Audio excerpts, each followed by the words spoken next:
All right, so today's February 17th.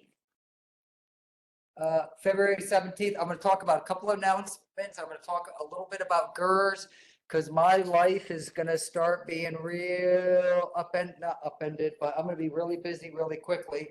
And so some of the things, some of my sources of frustration sometimes involve, letting students do all the stuff outside of class that they need to do. I think there's a lot of hand holding sometimes on my part, and I want to make sure with GERS and everything else, we've got kind of understanding and what you all need to do and what I'm going to be responsible for and some of the things that I have. I sent out an announcement last week. I turned around graded stuff like at 4 in the morning or something like that. I was up really early the next morning. So you can say I assignment number 2 posted at 5:46. This is the second announcement. So I was up really early grading stuff after being up for class that night, just because anything that's left for me to grade after that is just, it's late, late. And, I don't I don't want to look at the numbers and, all right, what time was this turned in at? Now it's late. Okay. Once, and usually maybe once a semester for each person, hey, I had something come up, here's a note, here's a doctor's note, I'll give it late. But, in the workforce, especially you're a program manager, oh, sorry, I didn't get to this. I was at the doctor's and, and sorry you didn't arrange for that conference, oops, can I get a late, no, that's not how the workforce works. So exercise number 2, I went through and graded them all. I really like the creativity. I like the problem. I like the problem with the quadratic equation, how people went and calculated those. Some people went and kind of did the long way. I went and, I download these things. I run them. It's pretty neat. I like to run your program. So all those programs that you turn in, I actually go and run in small basic. And I really like, doing the things that you all create. Just want to reinforce, I've reached out to a couple people already who haven't turned in anything, like, hey, what's going on? Assignments count for 40% of this class. So if you're missing assignments here, your grade or turning in half, your grade is going down a point and a half every time you don't turn in something. So I just want to make sure we've got expectations for turning in assignments, and these are typically intended for the people that are going to be looking at this later or attending virtually or whatever, because people sitting here, I can look you in the eyes and kind of give you this stink eye and all that other stuff. Hey, make sure we turn these things in. But those of you who are watching this later or whatnot, please reach out to me or our TAs. We've got Andy sitting in the back, and we also have Chima. He's coming in a little bit, but they're great. They're great programmers, to be honest with you. Some of the Python stuff that we're doing now, they're probably better Python programmers than me. They are. Data scientists, I won't go that far, but they're really good programmers, and they're at the cutting edge of doing some really neat stuff, interacting with cloud databases, some of the stuff that I can't do. So the things that we're going to be doing in this class will really focus on some of the things I've done in the past, some of the things I'm working on right now. But I just want to make sure we've got those. I posted Will's assignment from question 4. So if you want to download it and see what he did, Will, he's the one who sits in the corner. He's joining us virtually today, but really nice, really nice program. Just really good. And likewise, make sure you're able to access ArcGIS Pro.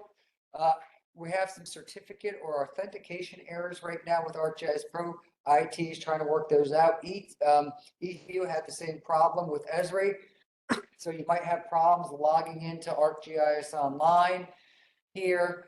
I'll send out some, what I call them dummy username, usernames and passwords that you can use using using these logins. You just won't be attached to your cloud services. But by now, you should be logged into ArcGIS Pro. So you should be able to log into ArcGIS Pro. It's not going to log you out and log you back in unless you have to log back in. You might run into some problems. So IT is working with those issues. Thankfully, it's above my skill set because I think all I do at this job sometimes is just put out fires, and this isn't a fire that is at my level. So I'm kind of thankful for that. Okay, so we had that. Let's see what else we had for announcements here. Yeah, this was just the recap that we had from last week. Make sure you go through it. As I alluded to, for our project, this class, it's 10 assignments worth 10 points each. Project, and I think the project is worth 100 points, and then the final exam, which is worth 50 points. But if you don't want to take the final, you can present at GERS. And we're going to talk about GERS here. Last semester, everyone presented at GERS except for one person. They kind of dug their heels in and said, I'm not presenting at GERS. And I said, okay, I'm going to make a final for you, and you're going to be the only one taking it. And I wasn't really in a good mood about that. So that final was a final. It was a final. And, but, and that's my way of encouraging people to present GERS. It's something that I like, because at the end of the day, I think I sound like a lot of your parents here, but so much of you getting a job doesn't happen here. It happens out there. How you present yourself, how you represent yourself, how you dress, how you look, all those other things when you're out there presenting. I met someone who met someone. We were just sitting here talking. Alondra mentioned Juan, who's joining us online after working 8 hours today.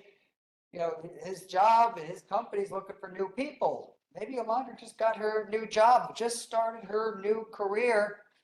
You never know.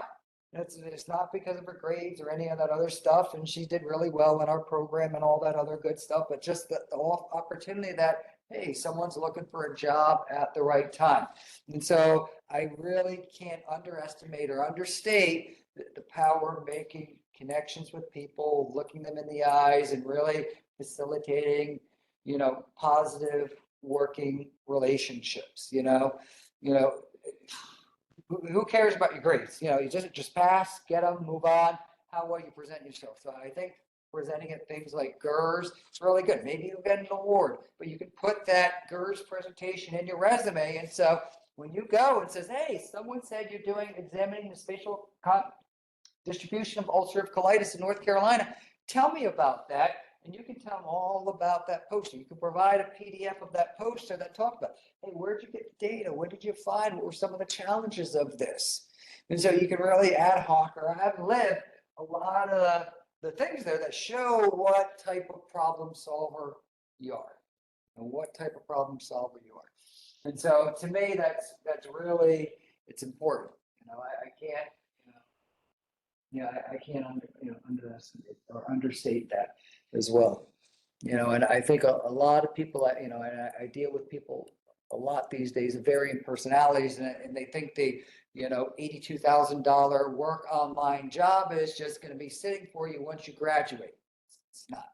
I hate to burst everyone's bubble. That's not going to happen. I know someone who thinks they're going to graduate from data science school, never having worked before, and someone's just going to roll out a programming job for them who's never had any internships, presentation opportunities, externships, or any of those other things. And I feel really bad telling them that, but this is the way the world works. Someone's nodding. Erica's kind of nodding a little bit. She's been out. Yeah, you're old. We're old here. But facilitating these opportunities. So, like I said before, instead of taking the final exam, we've got the GERS stuff up. Graduate and undergraduate research symposium. We take pride in preparing people for presentation opportunities, scholarly inquiry. Part of my Geostats class, what do we write? We wrote something called a position paper, where you take a position, you make a statement, and you prove it or disprove it using scientific method. We use data, we use statistical methods, we use geostatistics, and to me in this class, it's okay if your thesis is disproven or not proven. Because we have those kind of statistical significance. So we can't tell if it is, we can say it's in one direction or the other direction.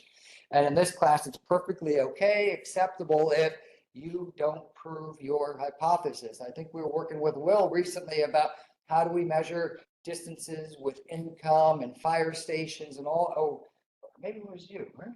The way that we measure with the emergency centers. Yeah, emergency centers and the different ways we measure.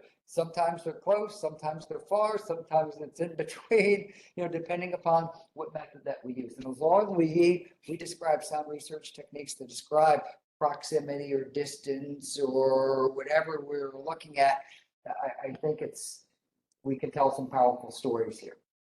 So we've got GERS 2025. I am on the committee for this, but I will kind of talk a little bit about my schedule later here. But the abstract portal opens January the 20th. Submissions are due March the 8th. So I think we have start spring break right around that time. So they're due at spring break. They're due in about 2.5 weeks from here. What's an abstract? It's an abstract. What is an abstract? Short summary of what you're going to talk about. And if I think of it, I'll post some. Do I have any sample abstracts on Canvas? Maybe not. Okay, but if I think of it, I'll post some sample abstracts up there of what the abstracts are supposed to look like. With all the abstracts, make sure you put me as the advisor or whatever, because I want to get credit, but I also want to make sure if something's wrong, someone comes and yells at me. Someone comes and, hey, your student should have done this. Your student didn't follow the directions. Okay, I deal with that about once a year where, hey, they let me know that so-and-so is not following the directions for what's due here. We got oral presentations, PowerPoints, 10 minutes in length. Basically, what's a presentation look like?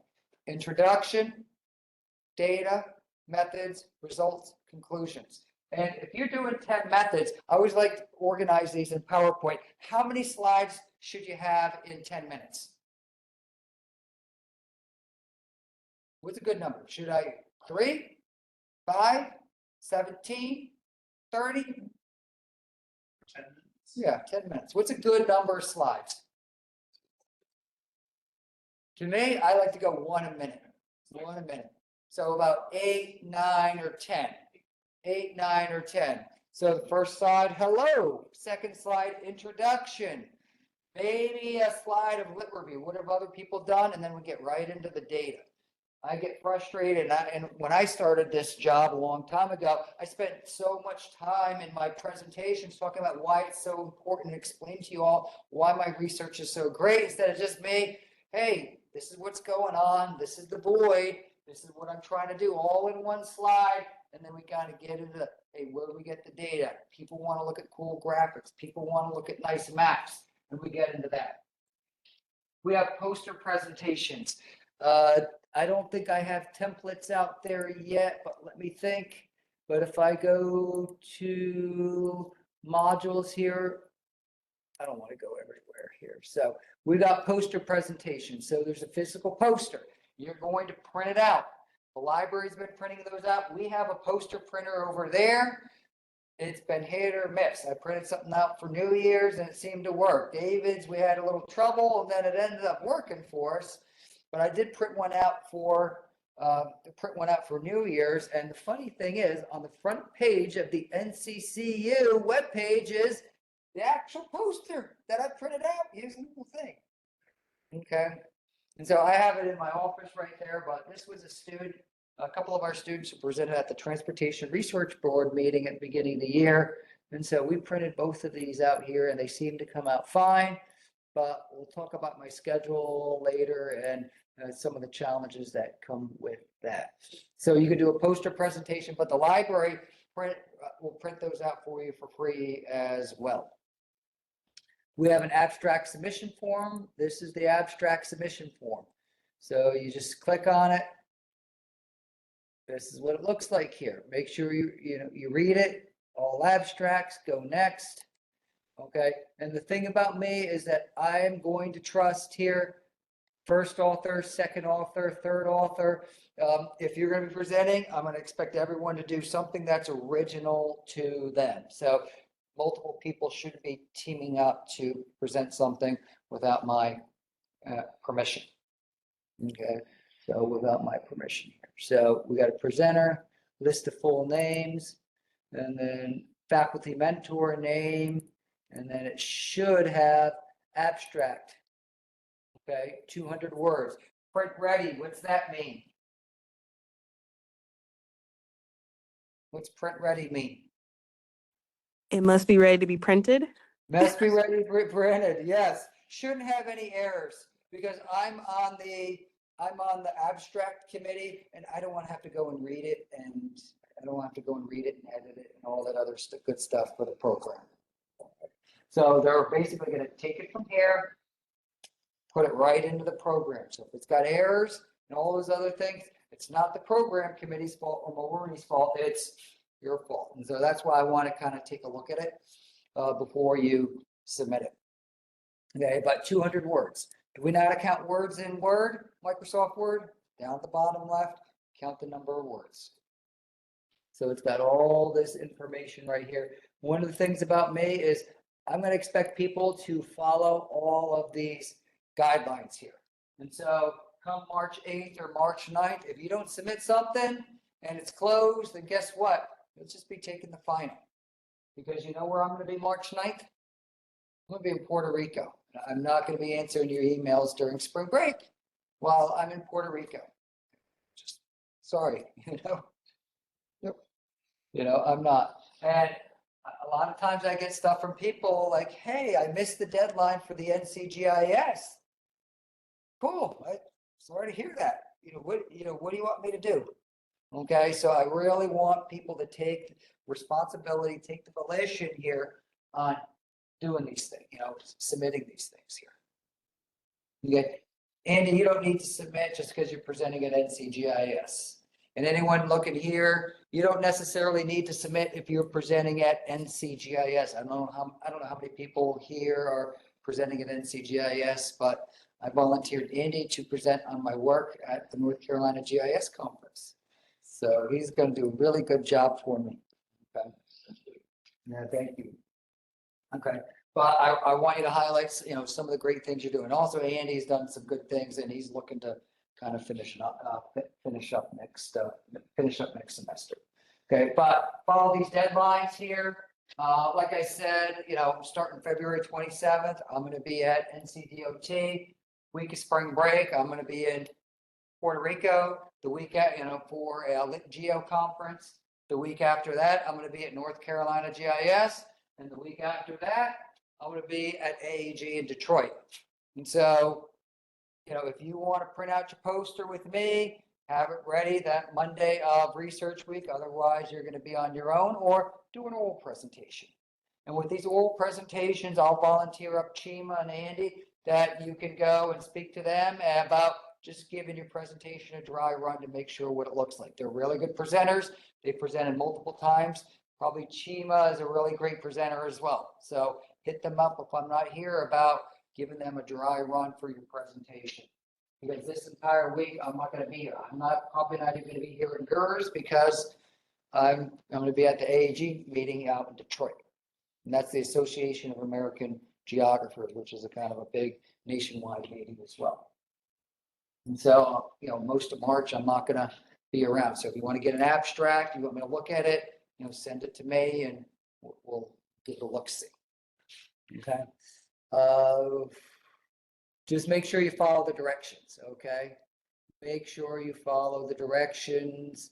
The big thing that we look towards in our department, especially with me, I'm meeting with NASA tomorrow, is that they want deliverables. What are things that students have done that we can showcase that they've done? So I can say, Philip, presented something at GERS. This is the name of it. Andy presented something at NCGIS. Alondra presented something at GERS. And if you're new to the program, just go present something at GERS. Okay, if I didn't invite you to NCGIS, maybe next time NCGIS comes around, you can present something there. NCGIS is a much bigger forum to present at. Stakes are a little bit higher. Last week, I was at the NCDOT Innovation and Research Summit. We did some stuff on our cemetery mapping. So this cemetery mapping might not be applicable to everyone. And so these are great forums to do this. I recently had last week some people coming at me for money. Like, where's my money? Where's my money? Where are you paying me this semester? I'm like, what have you done? Like, show me what you've done. Like, well, I haven't done anything.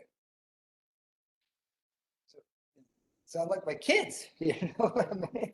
Like, So we need tangible products. So some of the really great tools that Andy's been doing, some of the poster presentations that you give at CDAG are tangible things that I report to people, especially with the change in administration.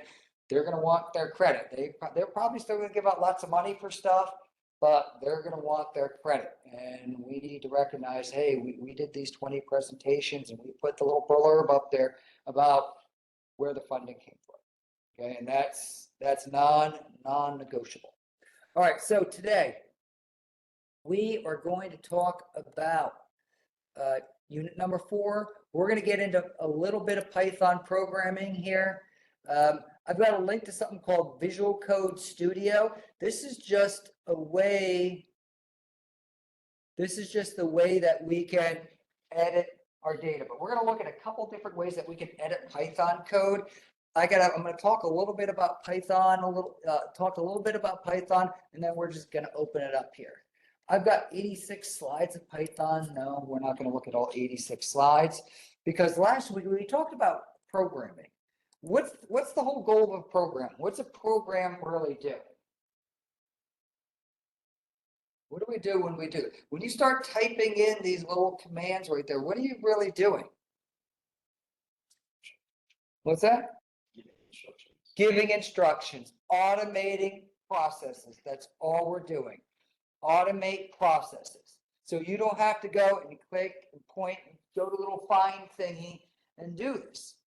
And if I think of it, next time I teach geostats, I might create little models for everything that we did, so we don't have to go back and remember what we did every time. So Python is going to be the same thing. Now, Python is what we call a scripting language for ArcGIS Pro, which basically means it runs within the confines of ArcGIS Pro. We can run it at a command line. We can run it in something called a notebook. I like to run it in something called, we can run little scripts that are attached to little buttons, so I can just click on the little run button and it runs. Or we could take in input parameters. Now, when you did your quadratic expressions, when you were doing Visual Basic, what is input? What's input? What we're asking the user. You're asking the user. Now, most of the programs that we wrote already, what's the input? Yeah, type in a number, read number. In some cases, and if you played with some of the things with little circles, it was a mouse click. Mouse click, you clicked on little mouse, made circles or whatever. And that's input, what we call input.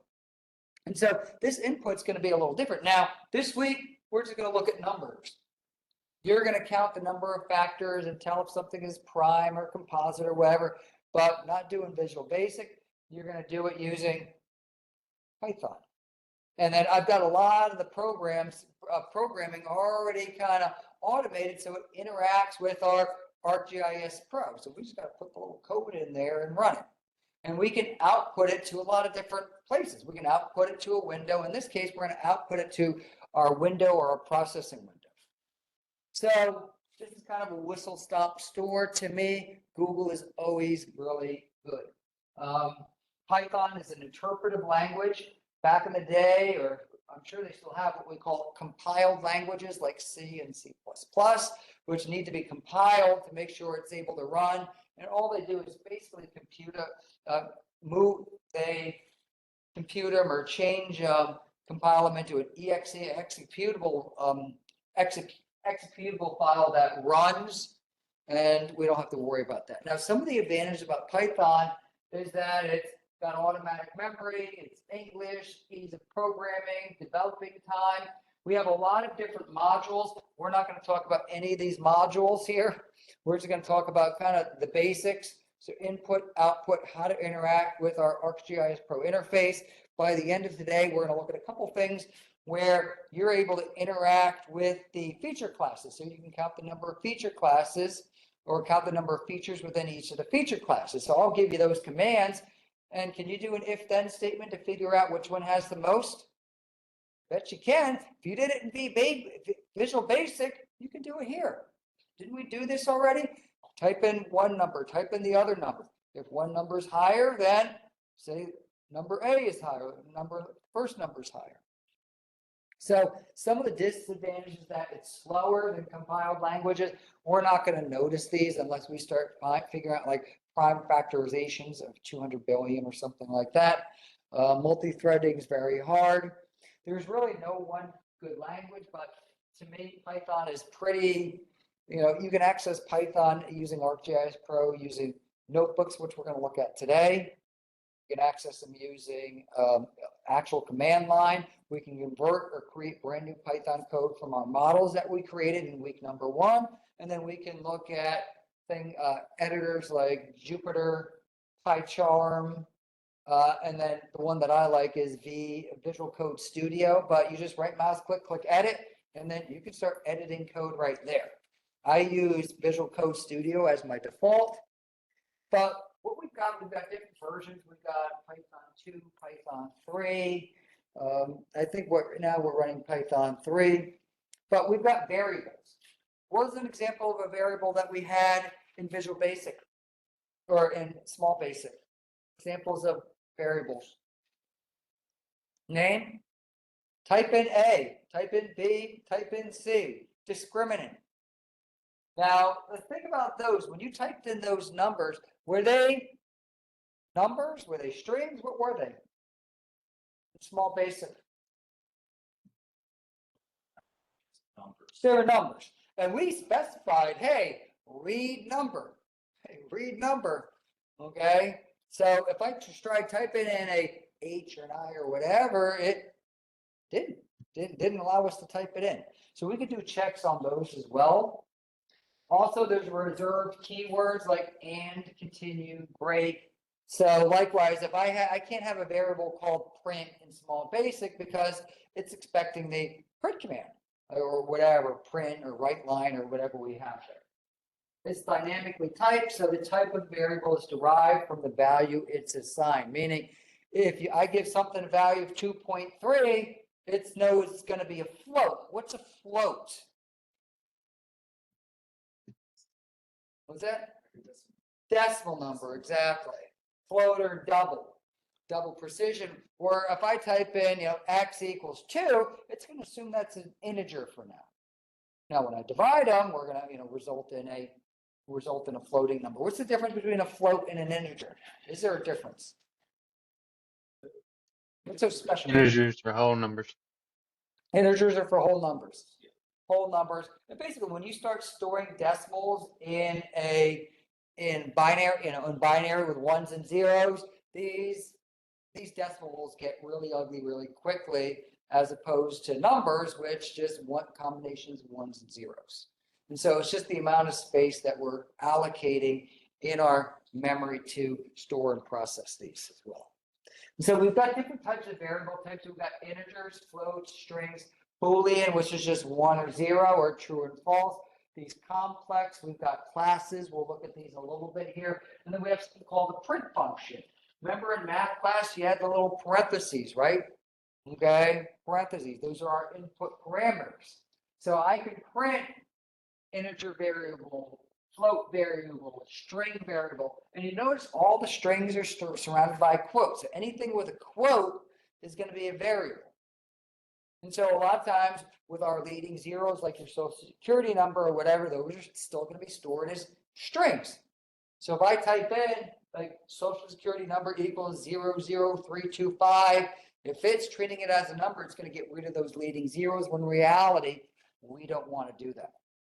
And then you can see some of the output, because after the break here, we're just going to play with this for a while. And then we're going to open it up in ArcGIS Pro. We're going to play with this within the confines of ArcGIS Pro at the command line. We're going to open up some notebooks, and I'm not the greatest at notebooks, but I can fake my way through. And then we're going to work on creating scripts within toolboxes in ArcGIS Pro, which are created as part of your projects. So when you create a brand new map and call it Project 1, there's going to be a little toolbox right there that you can add scripts to.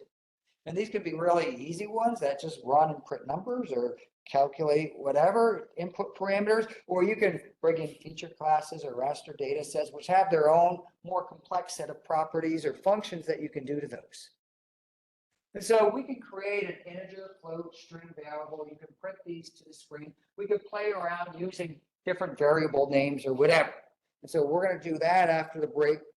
And so I could say variable equals 100, and I can print the type of variable, and it's just gonna say, hey, this is an integer. How does it know it's an integer?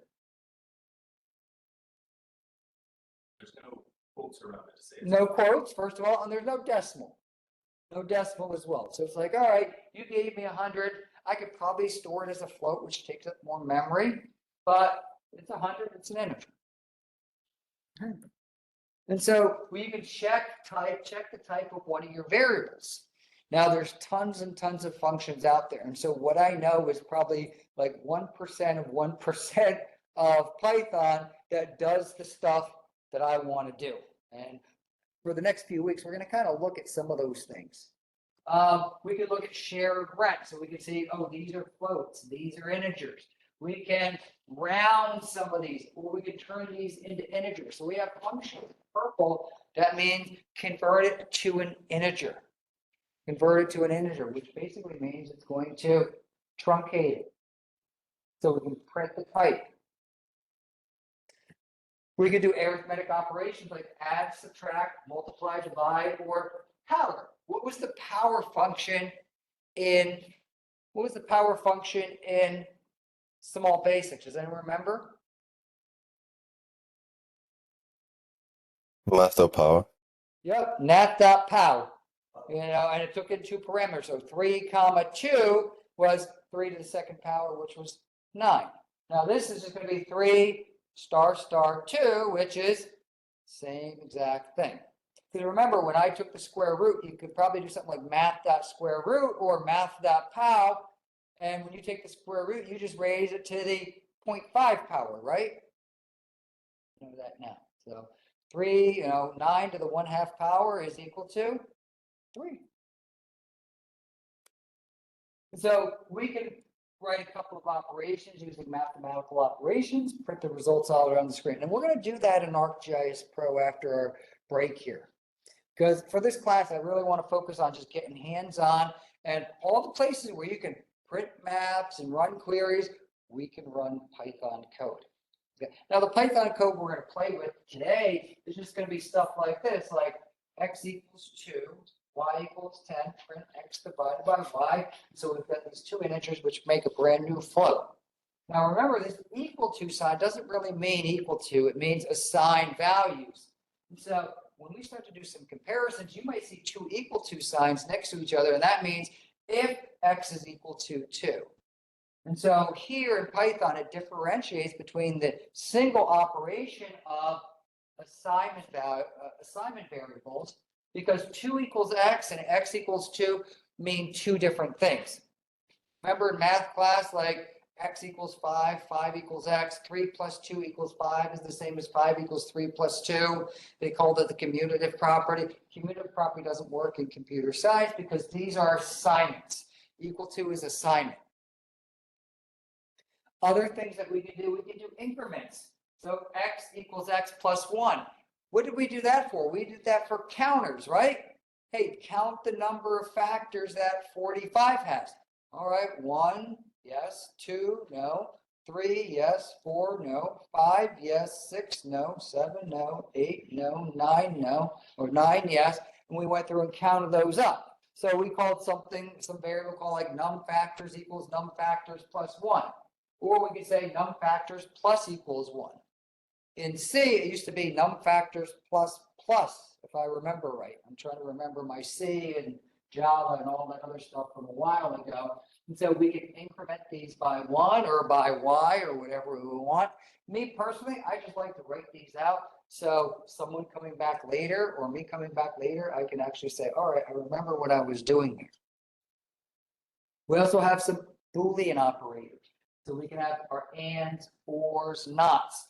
Hey, if x is greater than 0 and y is greater than 0, we can run our Pythagorean theorem. Remember we did that before? Yeah. We had Pythagorean theorem. Hey, you got to make sure both of those are greater than 0 or one of those is not less than 0, which is basically the same thing, right? If a is greater than 0 and b is greater than 0, then hey, let's run that Pythagorean theorem. Or if a is less than 0 or less than or equal to 0, or B is less than or 0, less than or equal to 0. Hey, can't run it. You have typed in a negative leg. It's not going to work. And then the other thing that we can do is comparisons. Greater than, less than, greater than or equal to, is equal to here is double equals right there. And you might deal with that as part of the homework. And if I think of it, I'll probably maybe specify something because we're going to be working with something called remainders. Didn't we do remainders? I forget, what was the remainder for small basic? I already forget. It was something like we were looking for all the numbers that didn't have. Yeah, looking for all the numbers that didn't have remainders. So if the remainder is equal to 0, but I forget what the way to get a remainder was. So it's going to work the same way because you're going to do the same thing today is, hey, you're going to count the number of factors in something, or you're going to see if something is prime. There's a lot of different ways we can do that. We can say just, hey, let's count the number of factors. If it's got 2 factors, that means it's prime. If it's got more than 2, it's not prime. Right? So we can think of lots of ways to do that. So we can look at comparisons. So if variable is greater than float, yes. If it's equal to 5, say, hey, it's a match. So we can go through and do that like a little guessing game again if we wanted to, right? Okay, we're not going to do any more guessing games. Okay, we're going to be doing things that are a little more practical and germane to ArcGIS Pro, because this is just an intro. Basically, we're going to develop some code that's already existing and then just kind of run these things within the confines of the tools that we have in ArcGIS Pro. So we can go and print things. We have greeting. We can do greeting.replace, whatever we want to do right here. So a lot of different types of variables. We can also do tons and tons of string manipulations here. So anything that you can think of, we can do with a string. We could do that as well. We get into things like dictionaries. I like to call these things arrays, but we'll look at these a little bit. But we have, indexing, strings, tuples, lists. I don't want to get too much into these here. Insert commands, removing elements. The other thing that we do have is we've got loops. All right, so remember that loop stuff that we did? Now, what do we have here? 4x equals 1 to 10, and then we have something like end for loop. What do we have here in the for loop? Or I in species, and we got a little colon there. And then we have an indent, and then we have nothing after that. So this indentation is going to be really important. This indentation is going to tell you, I'm going to do everything species number of times. Now, in this case, species is what? It's not a set of numbers. It is a collection of strings. Okay? Collection of strings. So I'm going to do dog, cat, shark, falcon, deer, dinosaur, rex, whatever I want to do here. So I can collect strings right here. And so some of the neat things that you can do, what do you think you can start to do? You can just put the names of all of your text files from week number 1, right? List of files equals what? 1107.2023.txt, 1108.2023.txt, 1109.2023.txt, and have that list as your name, and you just go through the names of those files every single time and automate those processes. That's all you got to do. We can read these from a CSV file if we really wanted to. So you only have to write out the names of these once. But this list is going to be what? The first one's going to be 1108.2023.txt. Open up that file. Do stuff to it. What do we do to it? We extrapolate it, select by location, all those other things. That could be in that for loop. So that process that you ran in week 1, you don't have to do it 7 times. You do it once, throw it into a for loop, set. Takes a little trial and error, but that's okay. But we got this for loop right here. We got a little colon. We got the print. And we also have numbers. So we can print out the total numbers here for value in numbers. Total equals total plus value. Print total when we're done. Why didn't it print it out 1, 2, 3, 4, 5, 6, 7. Why didn't it print out this 7 times or 6 times? It's not part of the loop. If this was moved over, it would have printed out the running total, but it's outside of the loop. Okay, and we're going to run examples of those here in a little bit within our notebooks. So we have lists here. We have ranges and all that other good stuff here. So what we're going to do here, we'll take about a 10-minute break. I want everyone to go and open up ArcGIS Pro. So at 5:55, when we open it up, I want us to open up the file called Hello World. And we're going to open up the actual exercise as well. So when we open up exercise, I want to make sure I'm clear here. So under week 4, I've got the presentation that I have exercise 4, Hello World. I want us to open up this file called Hello World. You can see I've got a map, I've got notepads, and I'm going to kind of show you around what we've got here. Okay, so make sure this thing is opened up here. Those of you joining us online or those of you joining us later, make sure you unzip the file. And when you open it up, we're going to have something that looks just like this. Okay, so we'll meet back here at about 5:57, and then we're going to spend the rest of the hour and a half kind of going through and looking at this and kind of give our orders for the assignment here. All right, cool. We'll take a little break here.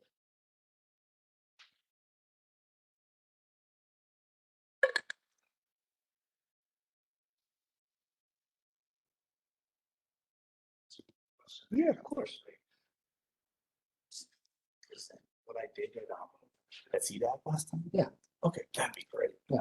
Okay, awesome. I think. Yeah, because that was like, was it just was in this year? November. Yeah. Oh, no. Yeah, Okay, it's yeah. pretty recent. What did you present on? I did it for Dr. Yang's class, and it was, and Dr. Rakesh kind of was my supervisor on it, and Dr. Yang, both of them, and it was for air quality. Okay, Looking good. at air quality in asthma cases. Okay, good. That's got definite ties to what we do in this class, processing, lots of data. Okay, yeah, and I uploaded all the data in our GIS, and that's how I made the maps and Oh, stuff. good. And, compared data sets, and just basically did North Carolina counties, and Good. did the data sets of like which counties had, highest amounts of poor air quality over the course of a year. And what Oh, ones had good. the highest amounts. Did you get it from the Air Now data? I did. I need to look at my data sources. Well, I have the poster, so I have it all on there. I Okay. can't remember, but yeah. All right, are you gonna just give the poster again, or are you gonna do an oral presentation? Well, I figured I'd bring the poster and do an oral presentation. Okay, cool. Would that That'd be good. okay? Yeah, no, that'd be good. I'm starting to lean towards people giving oral presentations these days. I don't know, I'll probably circle back around later, Right. just because, I want to get people presenting in front of folks and things like that too. So, Okay. no, that'll work, yeah. Okay, great.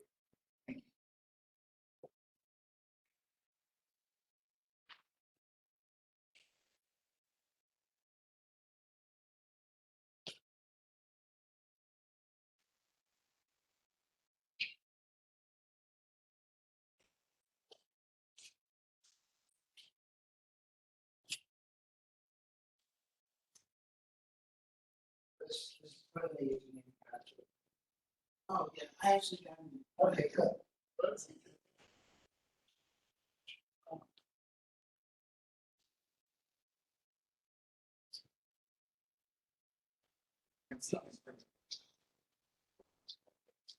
Yeah. So it's depends on.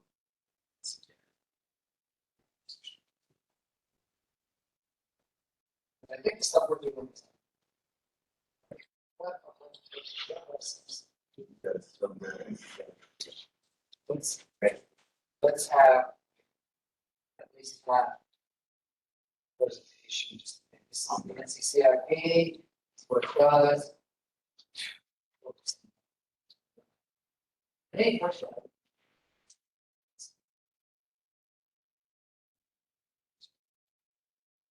How do you interface?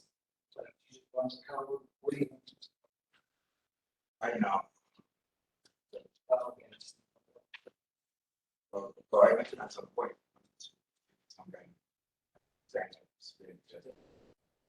Yeah, that's when I'm gonna look at the script here. So, see that. Yes. I don't know it wants. Try to.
This is awesome.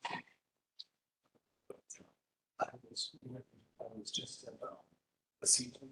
It's all. A lot of people who were like me said they had. Said it was huge. Classes. So that made me feel like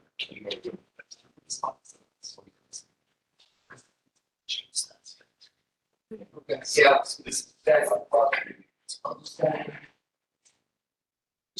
was yeah, this is. So.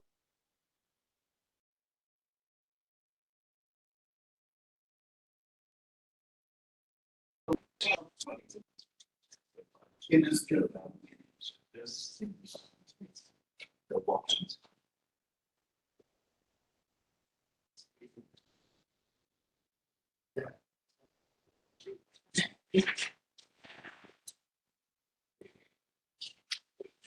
Shop.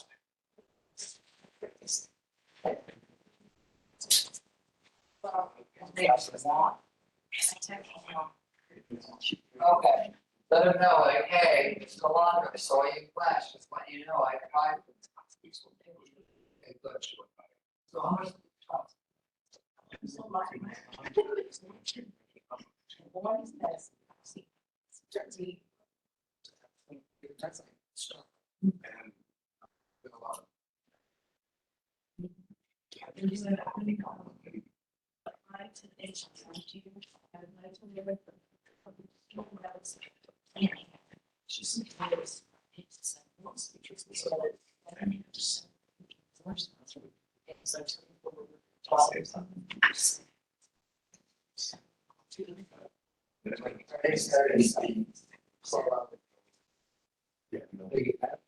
You want something?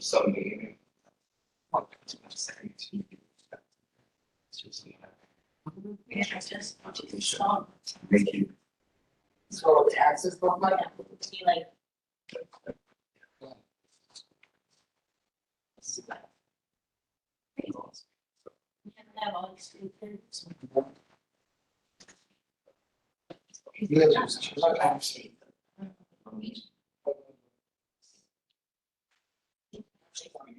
Usually the fun, get my backs busted. Well, Miranda was interested in that. Oh. She's a contract.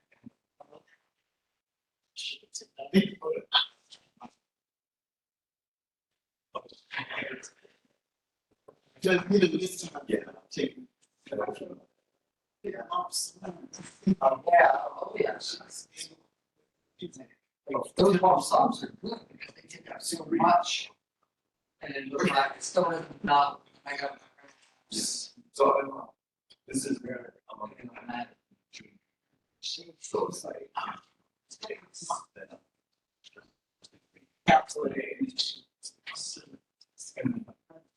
So you work this exercise also.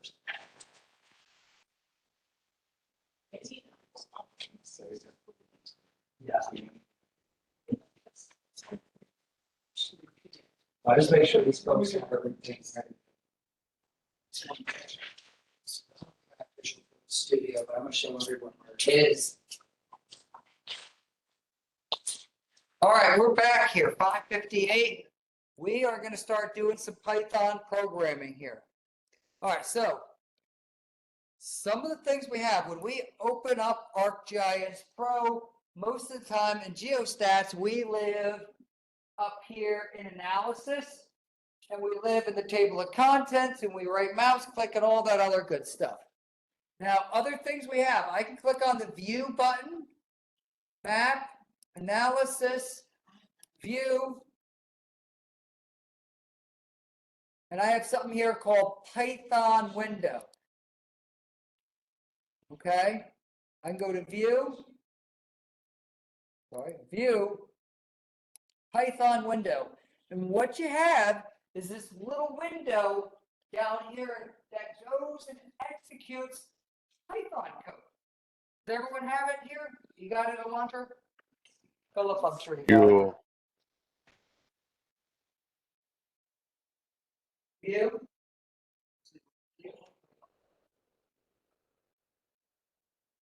Down at the bottom. Now, there's a lot of different things that we can do here, a lot of different ways we can access Python. So once again, we're going to be doing Python according to Mulrooney instead of anything else. Alondra, you got the Python window in the bottom? View Python window.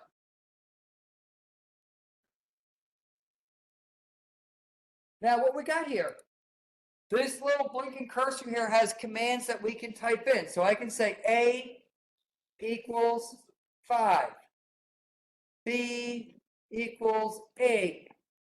A plus B, what do you think it's going to type out?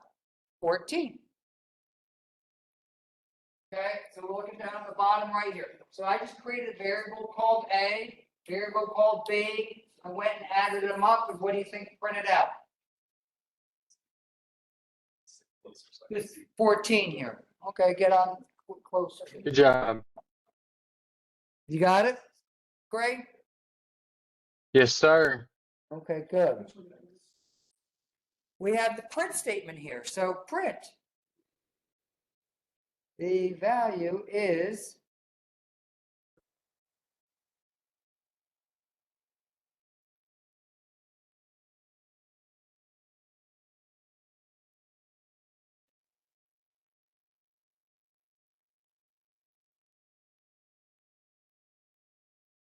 uh-oh.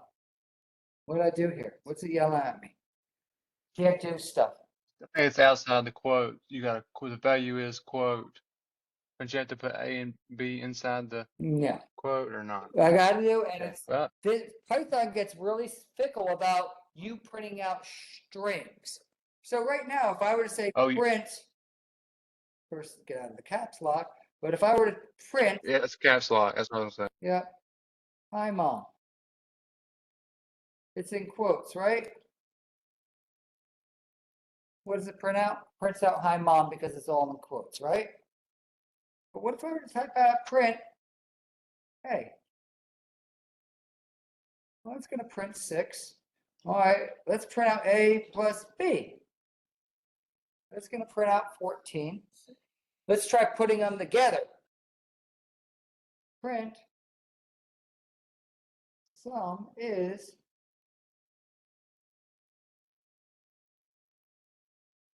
it gets a little, starts to get weird right here.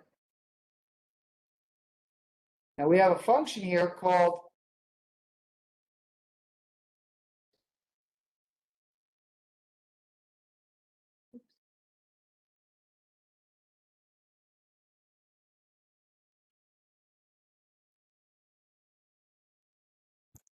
Yeah, you need one more. yeah, good call. Who said that? Good call.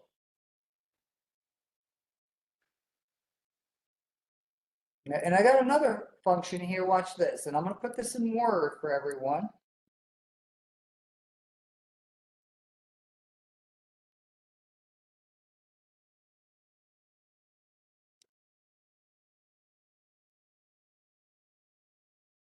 So these are some functions that I have here. So we had some previous assignment variables where I said A equals 6, B equals 8. And I said print, the sum is, and I have this function here called str A plus B. And what does that plus sign mean? The first plus sign mean? What does that mean? What do we do in small basic? It's like just to join two. To join. With a big fancy word is concatenate. So basically adding strings. Now I tried doing the sum is plus A plus B, and it gave me the, what you talk about, what am I trying to do here? Because it's like, hey, what is A plus B? A plus B is a number. So it has us trying to like add strings and it doesn't know what to do. It was smart enough to figure out like the sum is plus A, the sum is plus B, but once I start doing this A plus B stuff, it's conflating between the actual operation of addition and concatenation. Okay, because that plus sign means concatenate or it means the process of addition. And so we've got a new function here called str, which means, hey, convert it all to a string, whatever A plus B is, which is 14 or whatever you had as your assignment variables, and then concatenate that string together. Now you notice I got a whole lot of parentheses going on, right? Yeah. So the one rule of thumb that we have is if you have 3 right parentheses, how many left parentheses do you have? 3, so that they equal everything, because print is a function. String is a function. And then according to my Aunt Sally, we need to add A plus B, because we're going to do that all inside, all first. We're going to convert it to a string, and then we're going to print it with the statement that says sum is. And so you got to think of working inside out. Work smallest and then start working out from there. Okay. So we got a couple of simple functions right here. Okay, so we could do some assignment. I can do, x divided by y, boom. X divided by y is this big number. X star y, really big nasty number, right? What does that star mean again? To the power. To the power of. So I raised x to the y power, where I just raised 5 to the 7th power. So 5 times 5 times 5 times 5 times 5 times 5 times 5. Okay, that x star y. So instead of that math.pow, there's lots of other libraries and functions out there. We have things called pandas. I'm not very good at those, but Python number dictionaries or some numerical dictionaries, something like that. But these are really basic things that we can do here. We can do x minus 2 times y. And we can go and calculate these. X minus 6 plus x star 2. It's getting a little confused here. There we go, 24. Okay.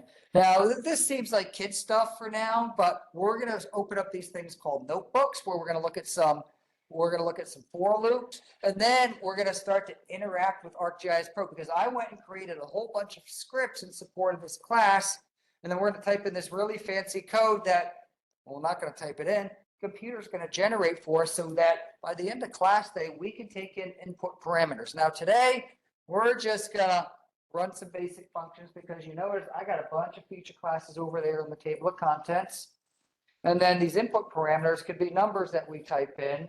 And then next week, we're going to start to interact with feature classes. Hey, you're going to write a program that asks for a feature class, and then you're going to tell it the number of features that it has. And then later, hey, you're going to look at the metadata for a particular feature class or update it. Or, hey, we're going to go and open up this database, and we're going to see how many times we have negative speed limits. Because I don't want to do that, We could do it the Bush League way, meaning we can go and sort it and do all that other good stuff. But while we're there, I want to go and replace it. And how do I figure out what to replace it by? Hey, let's look at some if statements. If the road class equals interstate and the speed limit is negative, let's change the speed limit to 65. If it's a state highway, let's just change it to 40, because do you want to go and change all the speed limits by hand? No, because there's like 1.5 million of these across the entire state. Okay. So next, we got these here. Now, the other things I have here are notebooks. Okay, so if you click right next to map, I've got these things called notebooks. The GIS what? Yeah. I gave it to her. Okay. Oh, okay.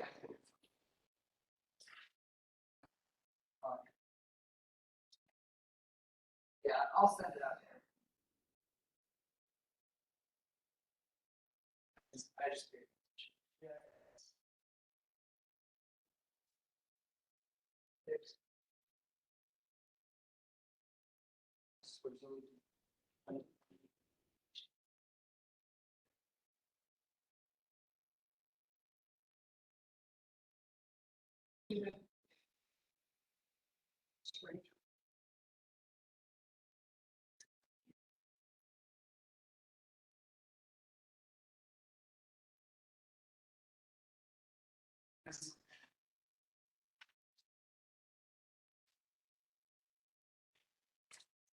And Andy, what are these things called here? These little chunks of code? Are they called like modules or whatever?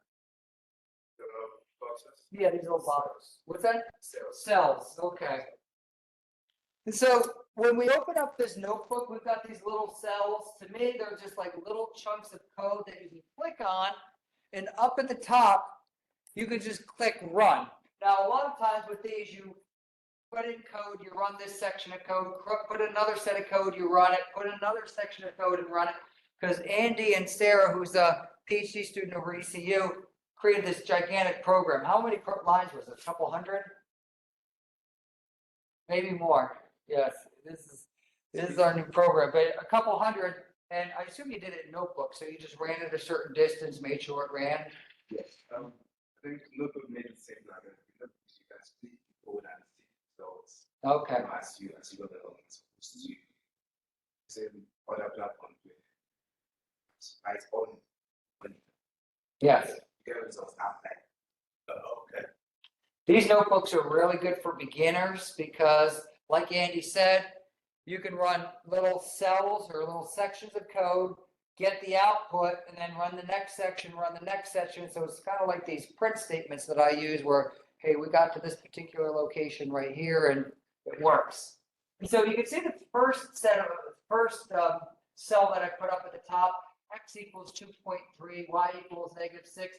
I can print out the different variable types here.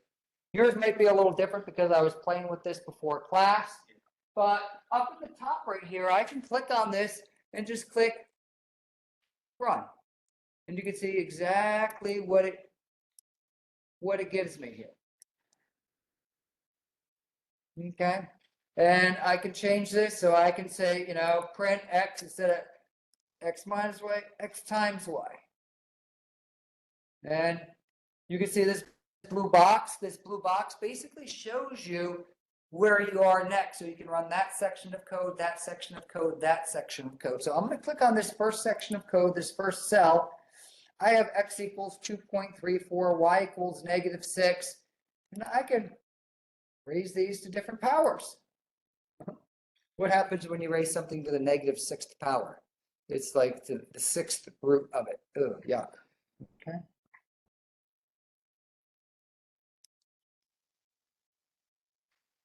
But I'm doing the same exact thing here. I'm running these things here. Now, we haven't done any interaction with ArcGIS Pro or anything like that. That's going to be kind of the next thing here. But I have this. Next thing I have down here, if x is greater than y, print x is larger, else print y is larger. Does this ring a bell? Exactly. Now, the one thing about small basic versus C versus Java is that it's the syntax, right? Because remember, we said if x is greater than y, then print end if, all those other statements here.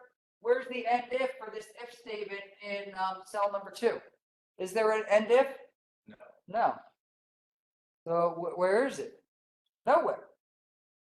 And so all we're running, we got an else statement. What else do we have at the end of the if and the else? We have those little colons right there. That's all we have.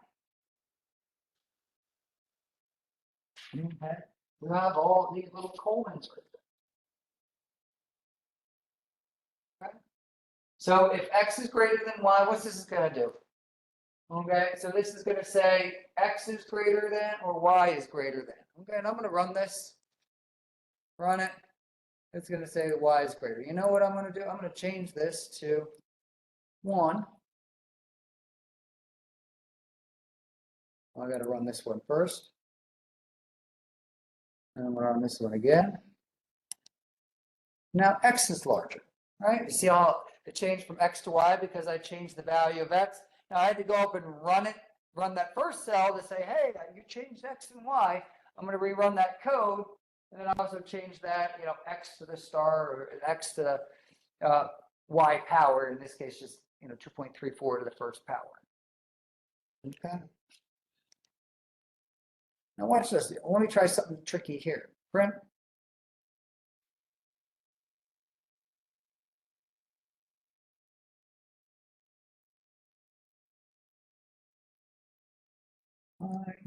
Oh. What does this statement do here? Print high mom. What's going to happen? So it'll print which one is larger and followed by high mom. Okay, let's try it. Why didn't high mom appear?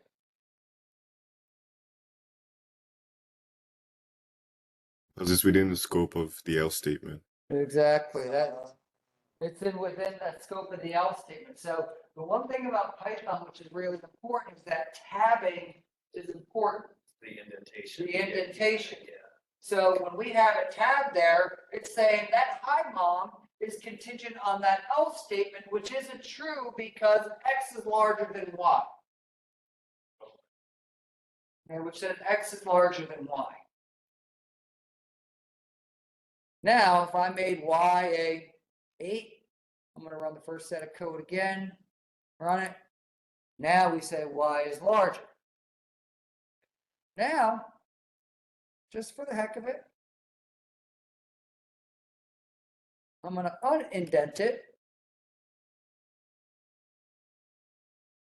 I'm going to put this back to 2. I'm going to run it. What happens? X is larger. It still prints out hi mom. Why? Because hi mom isn't part of that indented area, which is only run on that conditional statement. Okay.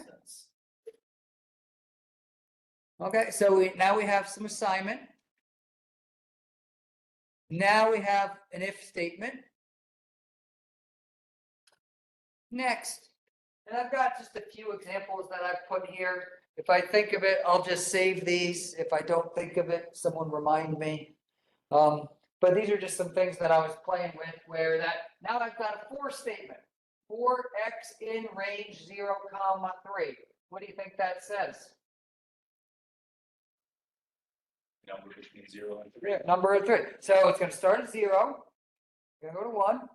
We're going to go to 2. It didn't go to 3. So I guess once it got to 3, it got out of that loop. There's a lot of different ways we can run these with while statements, when statements, all those other things that we talked about last week. I'm sure there's other ways that we could put in for loops here. This is just one of them that I found. Because remember that for loop that you did? Hopefully you did it for homework, right? Where you went through and year 1, year 2, year 3, year 4, year 5, go through 5 years, and you did some little formula in there, and you printed out how much money we were getting at the end of the year. Same thing with this. Now, once again, I said print Tim outside of the loop, so it prints hello 3 times, but then it only prints Tim once. Okay. Now, what happens if I do this? What do you think is going to happen? It's going to 0 hello Tim, 1 hello Tim, 2 hello Tim.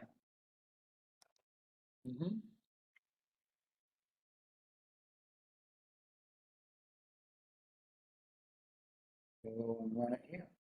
I don't want to run too many things. Same thing here. So now we've got this notebook here. And these notebooks, I assume these notebooks can be exported, but these notebooks are also stored within the confines of your project. These notebooks are relatively new, which I think is really neat. I didn't have notebooks like this back in, back in my day.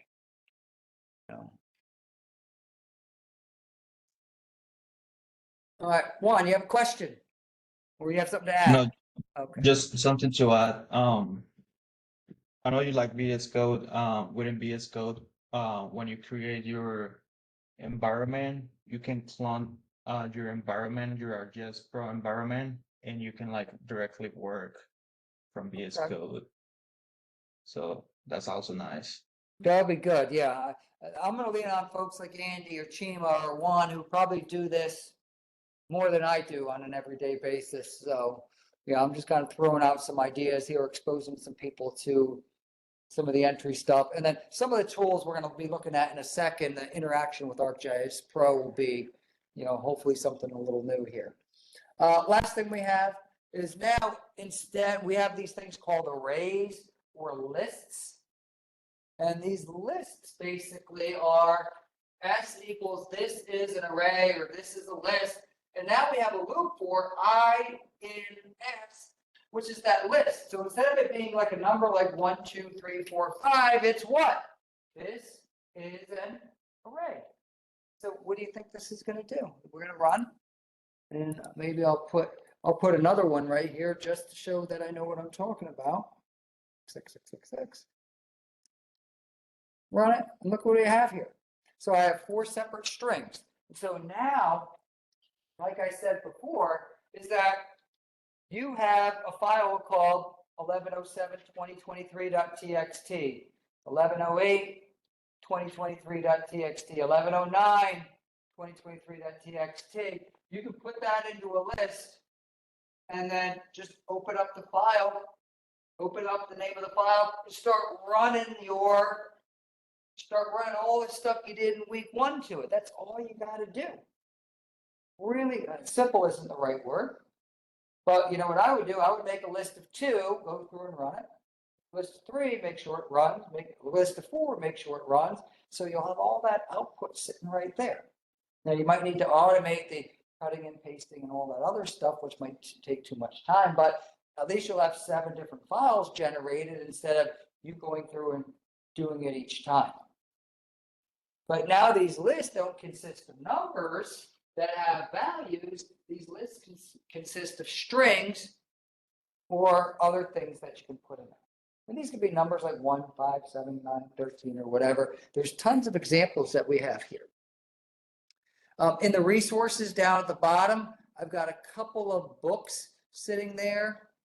Python for ArcGIS. This is a woman over at NC State. Just some Python, ArcPy. And then I got another book here, just basic Python programming. You know, just print statements, all that other good stuff. It gets to Hello World, because guess what we're going to do here? We're in a second, we're going to be doing Hello World within ArcGIS Pro. We're going to make Hello World run in ArcGIS Pro and then start to interact with the feature classes and the operations that we have in ArcGIS Pro, because we haven't done anything yet that interacts. You know, I talk about this scripting language, but all the stuff we're doing right now are just things that we can do. We can do in small basic. You know, I want to do something a little bit bigger, a little bit better. But you can see here, we got variable assignments, X is equal to 3, Y is equal to 3, print. And so we've got tons of different string inputs here. This is just some basic Python, creating functions, all that other good stuff. But I've placed a couple of tutorials up there, and I have a couple of tutorial videos up there on Python for people who know Python or are better at Python than I am. So we can run this here. Now, the next thing we want to do is, now we're ready here. We're going to open this stuff. This is what I like to do here. I skip all the notebooks and the command line and all that other stuff, because I just like building on things that I've created before. But next, we're going to go to View, and we're going to click on Catalog Pane. Okay, View, Catalog Pane. Now, when you go to this View Catalog Pane, when you create a map project, these are all the things in the left created as part of your map project. You've got folders, locators, servers, styles, databases. So that project 1.gdb, it's sitting right there with all the feature classes in it, because most of the time in Geostats, where are we living? We're living right here. Okay, we're living here with our folders, our Hello World folders right here. Now we're going to start looking at some of these other things. Now, what do you think the notebooks are? These notebooks that you can go and create. And so if we want to, we can go and insert a brand new notebook so that you can play with your Python. Now, the other thing we have here is a toolbox. If you click on toolbox, you should see a Hello World toolbox. Does everyone see that right there? And you open it up. What do you see there? Is that what those are? That numbers? Add numbers. Now, these are what we call scripts. So these are called scripts. And I have one here called Hello World. What do you think Hello World does? It's going to print out the word Hello World. Okay? So let's double click on Hello World. We're going to double click on it. What does it say up at the top? No parameters. What's a parameter?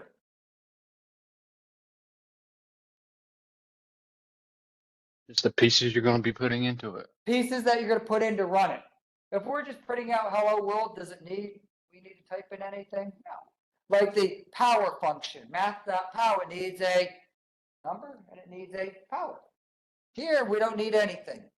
So what am I going to do? Right at the bottom, I'm going to click Run.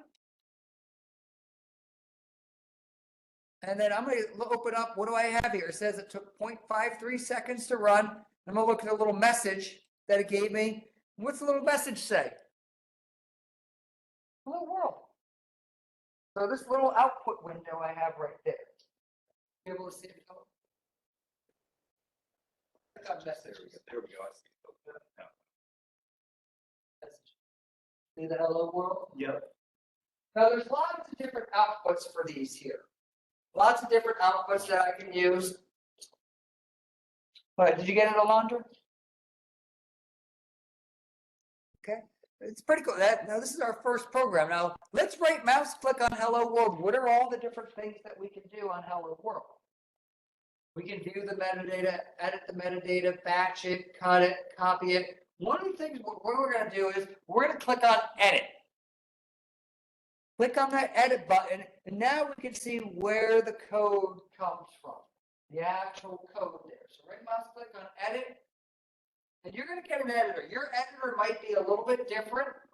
Mine is called Visual Code Studio.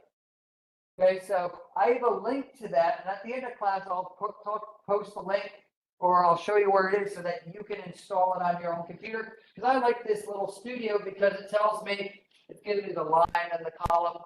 Right there, what you probably has is what we call IDE, Integrated Development Environment, that you can run, that comes with ArcGIS Pro. What is it called?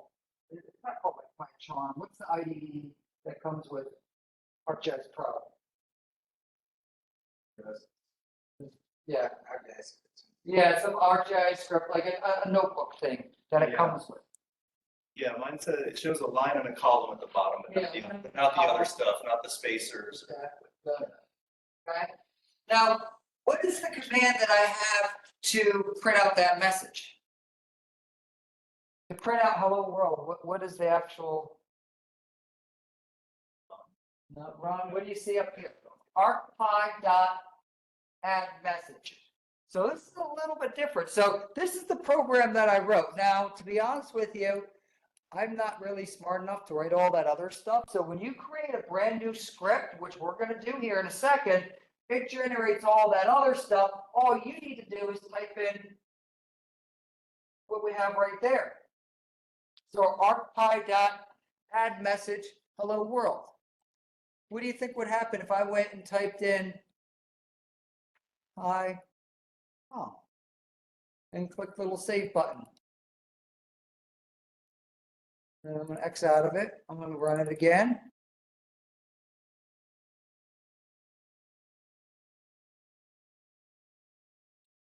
I just printed out hi mom. Now this is add message. It's going to highlight the messages because it doesn't have a nice little print here. It doesn't have a nice print because what's our output going to be? Our output's going to be a lot of different things. In most cases, we're just going to automate process this way. And the stuff that I've done with metadata in the past and the stuff that Andy's doing, they're writing stuff to CSV files. So they're going to open up a CSV file and write everything to a CSV file. Okay. So we got this thing called Hi Mom. There it is. And I just went and, so you can change it to whatever you want. Click Save. And you just went and created your first program in Python that automated it.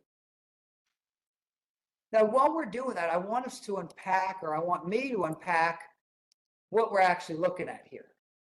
Because a lot of times what I try to do is grow a brain and start changing some of these things here. So the very top line says import ArcPy. ArcPy is a library of functions that run Python with ArcGIS Pro. That's all they are, just a set of functions. So if I didn't have ArcPy, I wouldn't know what ArcPy.add messages. ArcPy.add messages means, hey, we're running stuff in ArcGIS Pro so that we can add the little message down at the bottom. So ArcPy. And so in future iterations of things we're going to do, we might need to bring in other libraries like, I'm pretty sure, and I'll ask Andy, isn't there a special like CSV library that you can bring in? Like there's pandas for working with numbers, but I thought at some point in time to like open up separate files, I thought it was like operating system or something like OS. So import OS is operating system when you want to go, hey, I want to open up a new file that I can read and write to.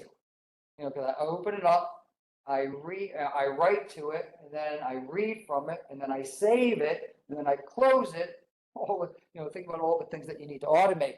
Because most of us just click on open, click the little save button, click the little X, and I'm done. But now you need to automate those processes. ArcPy means we're working specifically with ArcGIS Pro. And the next thing I have is define script tool param 0, param 1. Okay, that's probably something to do with input parameters. But does this program have any input parameters? No. No, no, no. Right? Because the next one we're going to look at is going to have input parameters. So if name equals main, I wasn't smart enough to type on any of that stuff. So I just left it there when I created the tool, and it went through and ran it. Okay. All right, let's open up another one here. Let's open up this thing called add numbers. What do you think this thing called add numbers is going to do? Probably add up a couple numbers. So I'm going to double click on add numbers. Now, what are the input parameters? Number 1 and number 2. All right. What do you think we should type? I'm going to type in a 45, -90. What do you think is going to happen when I run it? It's probably going to add them. Number 1, number 2. I'm going to click on the messages. Now, under the parameters, now look what the parameters are. Number 1, number 2. Right? And now the messages are going to say what? The sum is -45. The sum is, all right. Let's open up the code to see what it says. Okay. Now, once again, under add numbers, let's right mouse click edit.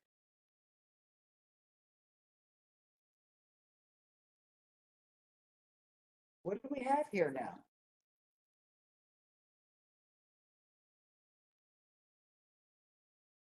I got all this script stuff. Now I've got about 5 lines of code right here. We're going to look at this first one here. And all we do is build on the other. Param 0 equals arcpy.getParameter as text 0. And then param 1 equals arcpy.getParameter as text 1. What am I basically doing in these lines here? I'm getting the 2 numbers that we typed in, right? And then what's the next one? Sum equals param 0 plus param 1. And then the sum is what? Now, the first time I printed it out, I got something kind of goofy, right? Watch what happened. When I ran it the first time, and I did 45 plus -90, what's this weird message that I got? 45 minus 90, and then the sum is minus -45. What's that O mean? What did that first line there, when I said sum equals param 0 plus param 1, basically what did I do? I just concatenated the strings. Why did I concatenate the strings? Because I read these in as text. Remember, what's the computer going to do? Whatever you tell it to do. So if you say, hey, param 0 is -45 and the other one's 90, and you concatenate those strings, it's going to be 45 minus 90. That's all it's going to be. Now the next set, what did I do? Sum 2 equals what? Float of param 0. Now what does this float mean from ArcGIS Pro class? What's a float? It has, we're converting it to a number. Because I didn't want to convert it to an integer just in case someone typed in numbers there. And typed in 47.3. So I said, all right, now the sum is we're going to convert it to a float, and then we're going to convert the other one to a float, and then add them together. And so that second message that we have is not the concatenated string that we took in originally, but the actual sum of those numbers.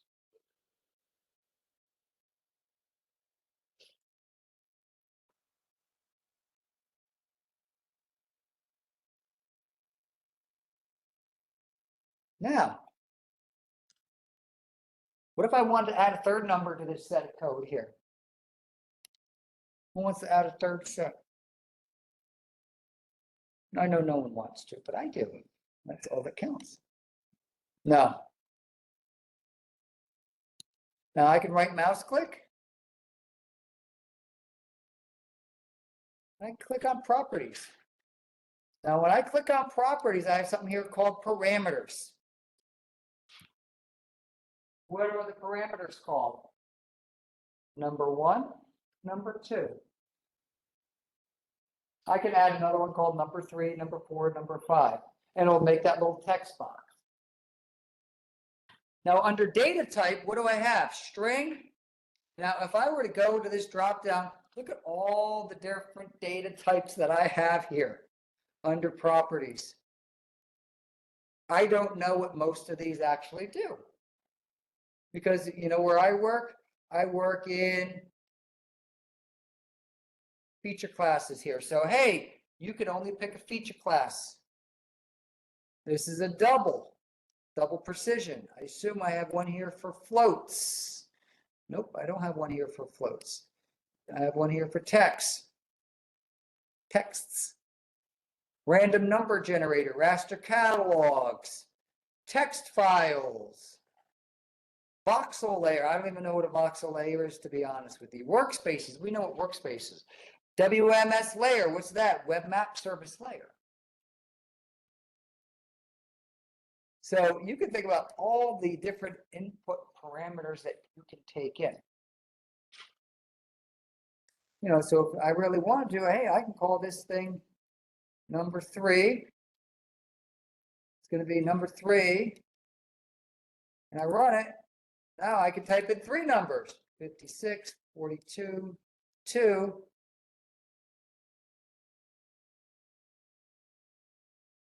Okay, and when I look at the input parameters here, I've got these, but it still doesn't add them up. All the code, I didn't edit the code yet to go through and add them up. So I'd have to go through and do that.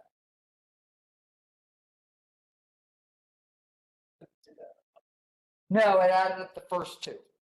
So I added a 5 to the end. So, yep. So I have to add code to add it up. Now, do we want to go and add code right now? No, because I want to show you some of the examples we're doing. But all I would have to do is right mouse click, edit, take in a third parameter, right? Call it parameter 2, get text, add the numbers, and I'll add all 3 of those. So I can make like a mini calculator right here by adding these 3 numbers, because what you're going to do is you're going to take in a number, and I think you're going to see if it's prime or not. And all you're going to do is what did we do last time? Didn't we already do prime numbers in small basic? All you're going to have to do is convert these to Python equivalent of it. Yeah. All right, let's look at a couple other ones here. Factors. Okay, double click on this one. What do you think factors does? Count how many factors. We already did this, right? We already did this in Visual Basic Studio. So we're going to go through this loop, see what it looks like, and I bet you're going to have some really good ideas for what we can do for prime number, because you're going to write code that takes in one parameter, runs a little loop, and then sees if it's a prime number or not. And so we'll talk about some of the caveats here of running it, because you got to create a new script, and then it's going to generate a whole bunch of code, and you'll have to take in some parameters. But to me personally, my trick is I never write anything from scratch. All I do is cut and paste. I cut and paste, and then basically I plagiarize myself. You know, it's called, I know in academia, plagiarism is really bad, like when you use your own papers in other papers, but it's okay here. Okay, it's okay here, and to be honest with you, it's encouraged. All right, so I type in a number. I'm going to type in 9. How many factors is 9 going to have? It's going to have 3 of them. 1, 3, and 9. Going to run it. Let's see little messages. Okay. the number that you printed out, 1 is a factor, 3 is a factor, 9 is a factor, the number of factors is 3. Does that make sense? Yeah. Yeah. Let's type in one a little harder. 1,000. I'm gonna run this one. It ran in 0.13 seconds.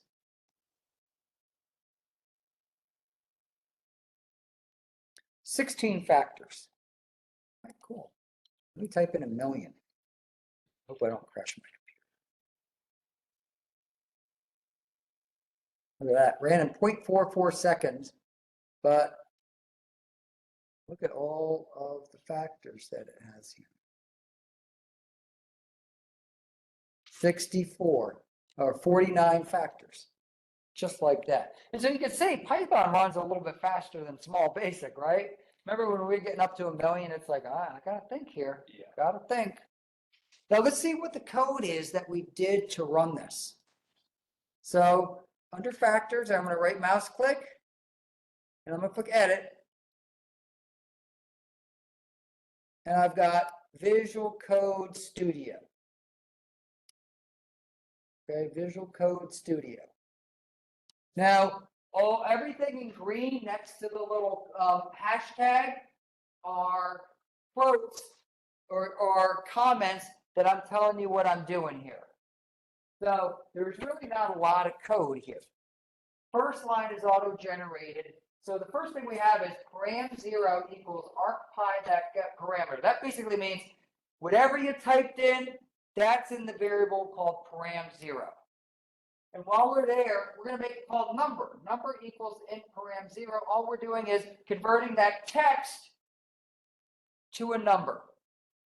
Now we can do lots of checks to make sure I didn't type in my name when I'm expecting a number. And what do you think that's going to do? It's going to probably crash it, but forget about that for now.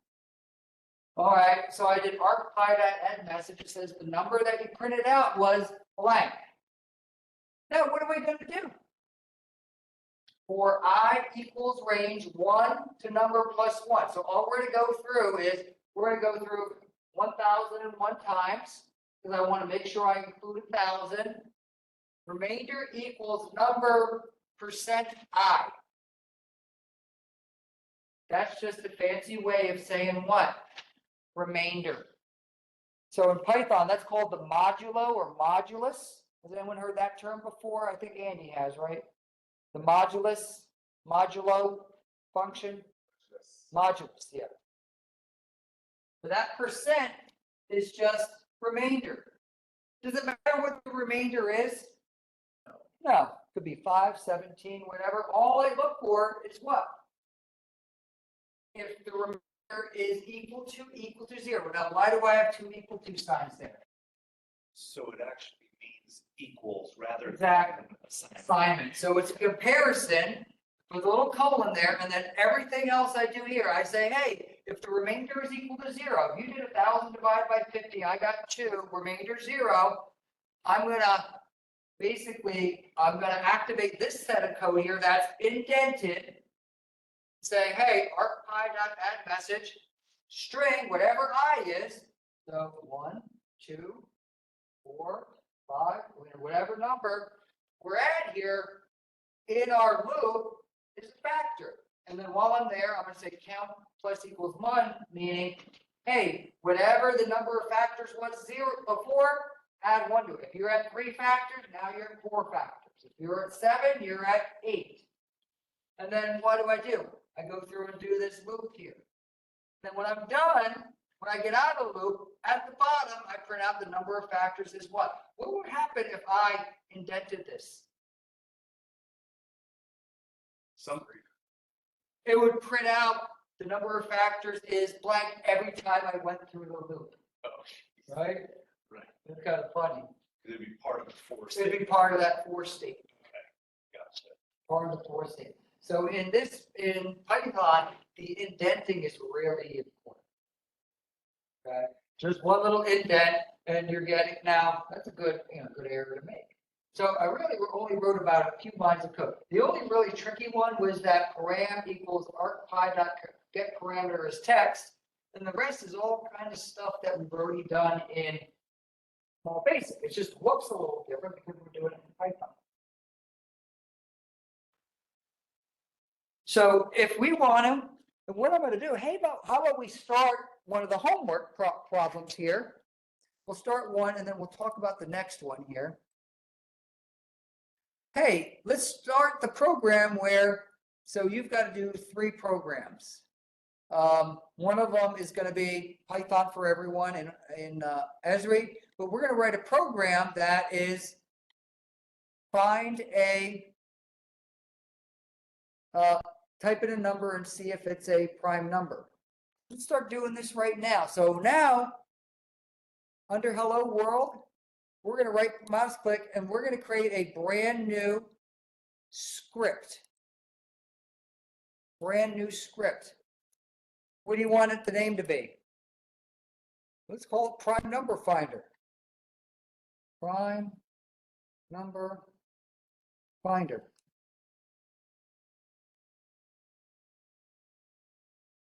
This is going to be the homework, so we're actually talking about the homework a little bit here. What is the parameter? Let's see what it asks for. You will need to create a new map project. Okay, make sure you follow the directions here. Within a project called exercise 4 called prime, or we call it prime. Input is going to be what? A number. So what's the parameter? We're going to call it a string. What do we want to call it? Number. And the name of it, what do you want to call the name of it? Number.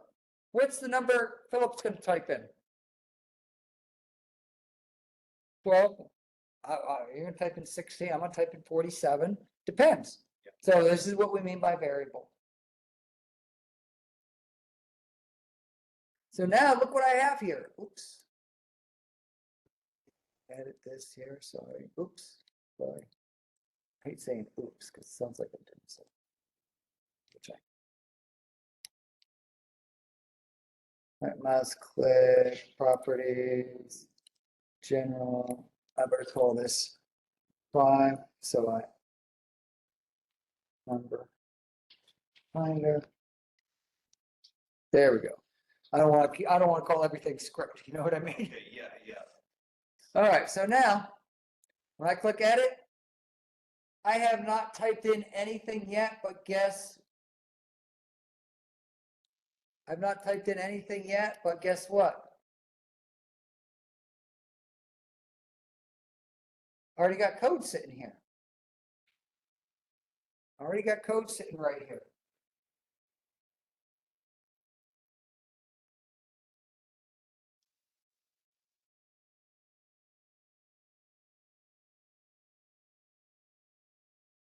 Param 0 equals get parameter as text. Number equals what? int param 0.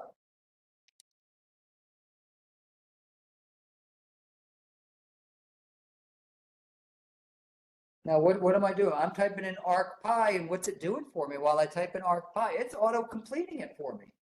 Pi.add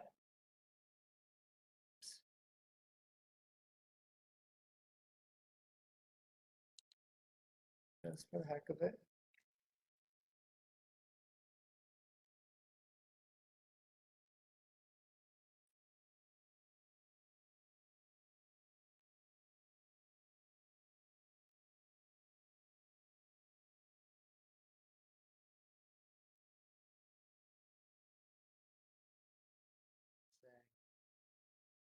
Number equals int, whatever I typed in of what? Param 0. What's this param 0 mean? The thing you typed in up at the top. So when we run it, it's going to take in 2 parameters. What if you have 5 things that you type in? You're going to have to add param 2, param 3, param 4, param 5. And these are things that I don't really mess with. You know what I mean? Add a new one, add a third number. I'm going to call it param 2, param 3, because I don't want to mess with this kind of pre-programmed code that it already generated for me. Someone who's good with this can mess with it. That someone isn't me. Okay.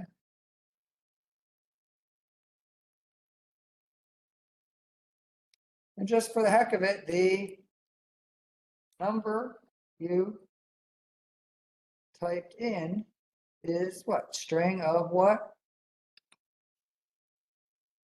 Number.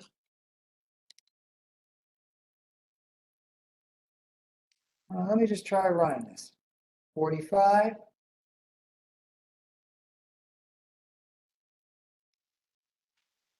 Messages. Oh, I typed in 56. Okay.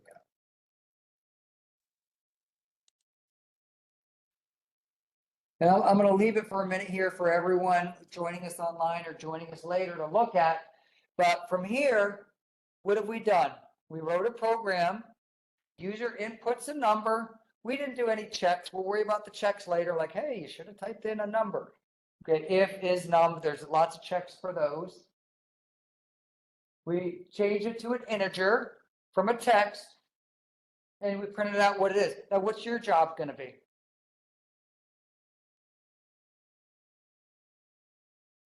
This is what your homework is. Figure out if it's a prime number. Figure out if it's a prime number. Did we kind of get there when we do factors? Do we have an idea of what we should probably start doing here? Yes, because when we count the number of factors, if it has two factors, then guess what it's called? Prime. If it has more than two, then it's called composite. So you could probably integrate this code right here, variations of this code, where what? What are you going to do? For I in range from 1 to what? Number plus 1. So how many times are you going to go through? You type in 56, how many times are you going to go through? 1 to 57. And you're going to say, all right, 1, yes. 2, yes. 3, no. 4, no. To be honest with you, you could probably get out of the code if you really wanted to right after you get to 3. But we won't deal with any of that stuff. Kind of like the number guessing game, you know, like, hey, you got to 7, we got out. Once you get to 3 factors, get out. Get out of it. Get out of it. Okay. And now, this little modulo here, a modulus is a remainder. Because what's this I? An I, we call it an iterator. So we start at 1, 2, 3, 4. How high is I going to go? I is going to be that number we have in the denominator. How high is I going to go?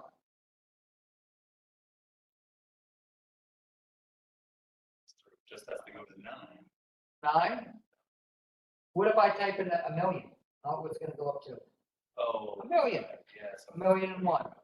Or if you typed in 12, it's going to go up to 12. Yeah. Actually go up to 13, that range didn't include that. I don't know exactly what this range function does, so I just range. Okay. Okay. So we can integrate that. We can vulture our code for the other thing. Okay. And now we created a nice little ArcGIS tool that runs within the toolbox here in ArcGIS Pro. Now, the other thing that I want us to do here as part of the exercise is now we got a program called Feature Class Compare. The input will be 3 feature classes the program user can use. I've already started creating the tool. Uh-oh. I did? All right. Feel free to use the feature classes from the Hello World project, or you can add your own after clicking on these. Okay. Let's try this. Feature Class Compare. Oh, I guess I hope I didn't create the whole tool. That would be really bad. Okay. Be great for me. All right, let's run this thing. Feature class number 1. Okay, feature class. What do you think this is going to do? We're just going to compare feature classes. Yeah. Okay.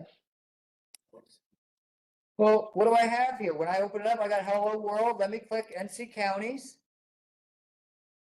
public schools, and zip codes. Okay, let's see what this little program does. Now, does everyone know, do you think I was smart enough or cute enough to go and put the little folder there? No. What did I do? When I run this, when I right mouse click and click on properties, what are my input parameters now? Not string, which gives me a little box, but what? Feature class. And that feature class goes and looks specifically for feature classes. So it's not going to allow text files. It's not going to allow rasters. It's not going to allow anything else but feature classes. Right? So now I've got these feature classes. You know, like I go here, there's no feature classes here. There's other stuff here in Hello World folder, but not feature classes.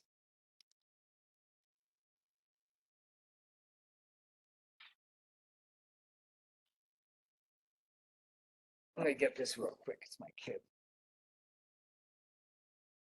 Whoop.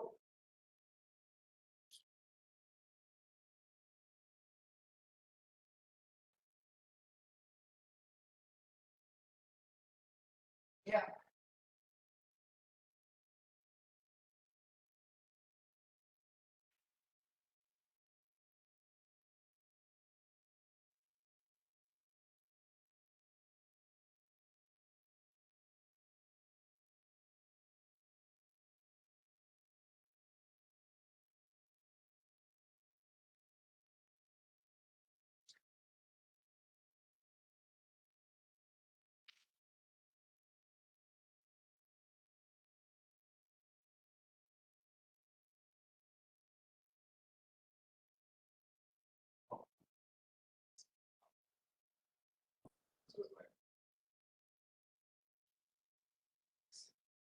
Thank you.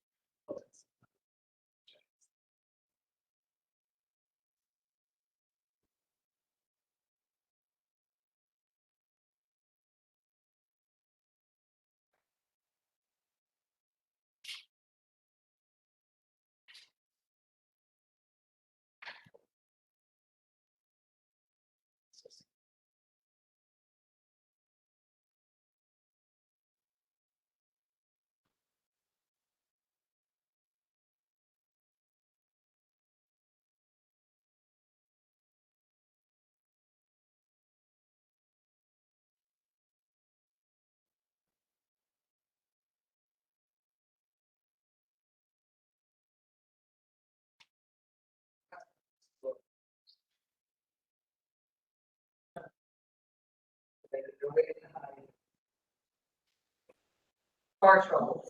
Oh, no. Oh yeah, I got an error. Say it again, Molly. Hi there, yeah. Okay, all right, see you guys. We did too. Yes, I call my wife mommy, so. Yes, her name is mommy. Because that's what like the kids call her, so. Okay, all right, all kidding aside here, sorry about that. My wife had car trouble in Thomasville, so. That's not a place you want car trouble. Okay, all right, so when I click run, let's click what happens when we run. All right, what do we have? Let me see my messages. All right. What do I have? The number of features in this is 100. Okay. So I got a bunch of messages here. I'm sorry, let me go back here. Okay, messages. Come on. Running into a little problem here. All right, the number of features in this one is 100. The number of features in that feature class is 2594. Okay. Uh-oh, where's the other one? Yeah, it doesn't get the third one. Okay, who did that? Because we didn't. We gonna have, who's gonna do that? We have to do that. You're gonna do that this week. So we gotta add the third parameter. Yes, you gotta add the third parameter and all that other good stuff. So let's just go back. I want to revisit this because I don't want to keep you all here forever because I know we kind of, we're a small basic. Now we're interacting with feature classes in ArcGIS Pro. And I've provided a lot of resources to do it. And so we're going to go back to view this catalog plan. I'm just going to go right back to here. This feature class compare, click on the edit. what did we really do here? Okay. Now, look what I really did here. Param 2, I actually got the text of it, but I just didn't print it out yet. So who's printing it out? You all are going to print it out. Now I have a couple. Now I don't know what this script tool does. Andy, do you remember what this function does here? Script tool param 0, param 1, param 2.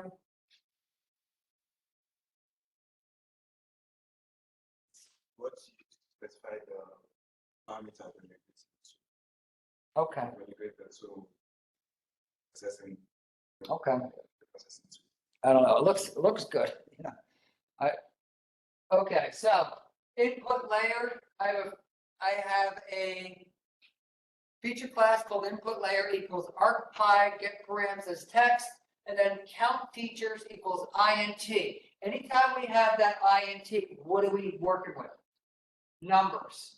So we have a function here called arcpy.getOut_management input layer that get output.0. Do you think I was smart enough to write all that? No. And Andy's probably looking and thinking there's probably another function there to get the number of features, right? There's probably one like get num features, get count, something like that. This is the one that I utilized. And then I said the number of features in the first feature class is string of input layer plus the string, because remember, this is part of a string, so I don't want to start messing around with that concatenation, even though it might be able to work here, of count features. So I went and got the first parameter, got the name of it, which was in C, NCCU, downloads, Tim's computer, got that, counted the number of features using this one, now, and then printed it out. What do you think the next 3 lines are going to do? Same exact thing, except instead of getting parameter 0, because when we work with arrays or a list, we actually don't usually start with the first element, we start with the 0th element. If you can understand that. The 0th one. So is that why it's called param 0? Yes, that's why it's called param 0. Okay, and so now, next 3 lines, I did one thing different. I called this variable input layer 1, even though I could probably overwrite it.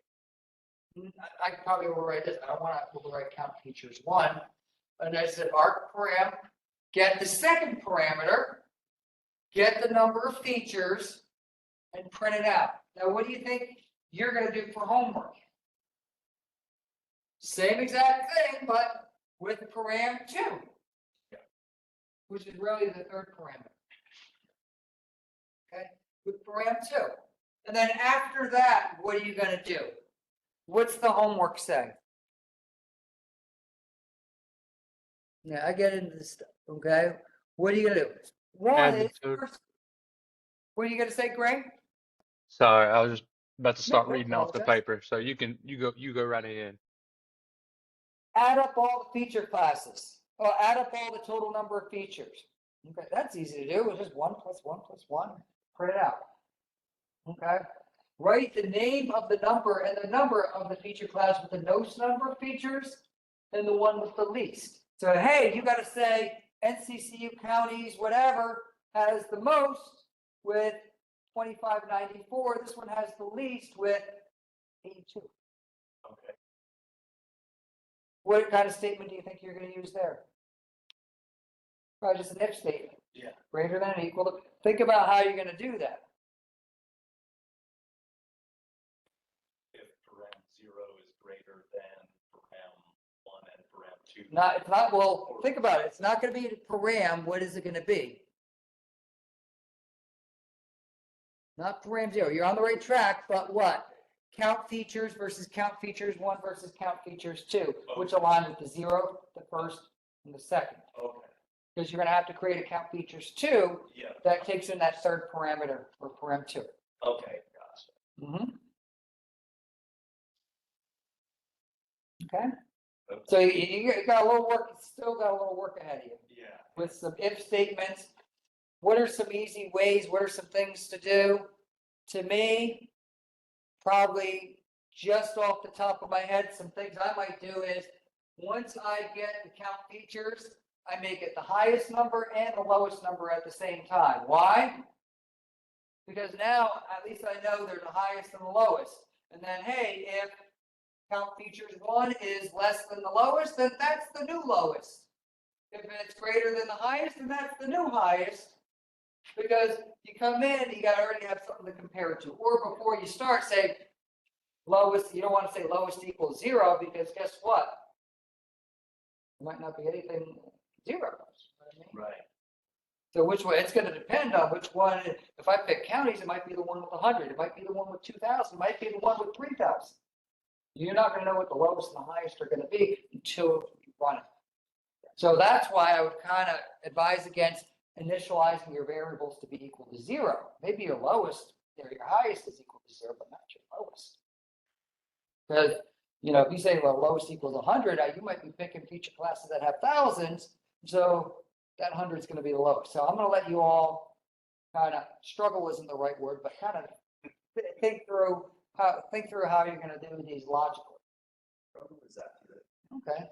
Well, it's a good struggle, because you're really thinking. And we're not building from scratch. We already got this thing ready to go.